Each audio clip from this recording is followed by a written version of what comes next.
Good morning, listeners. This is Linda from News in Bed with answers to the questions that we've all been wondering about. Today's question: how should Republicans think about the choice of Hillary Clinton versus Donald Trump? The answer comes from Rory Cooper, Managing Director of Purple Strategies, and former Communications Director for Majority Leader Eric Cantor. This is probably the toughest question for most Republicans. I've been campaigning against Clintons in some fashion for nearly 20 years.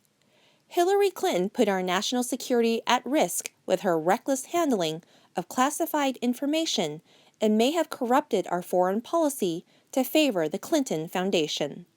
Her views on nearly every policy are far to the left of most Americans, and her picks for the Supreme Court could be catastrophic to core conservative principles like religious liberty and restrained government. She is untrustworthy and too liberal in my view. Meanwhile, Donald Trump should not be President of the United States of America.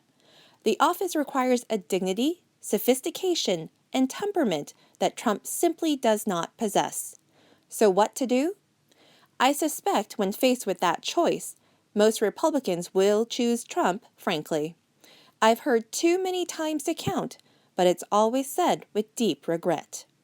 The problem is not all Republicans will feel that way and would vote for neither in that scenario.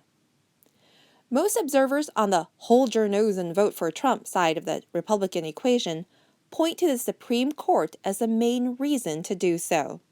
The next president could have 3 vacancies to fill. But the problem is that it relies on believing Donald Trump will nominate conservative justices.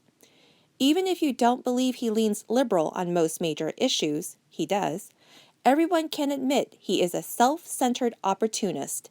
His nominees will be people that serve whatever personal interest he has at the moment and will follow no constitutional philosophy.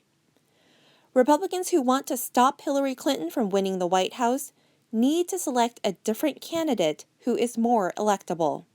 The third-party option is as interesting to consider as a brokered convention, but that is a really tough road and would also likely pave the way for a Clinton win.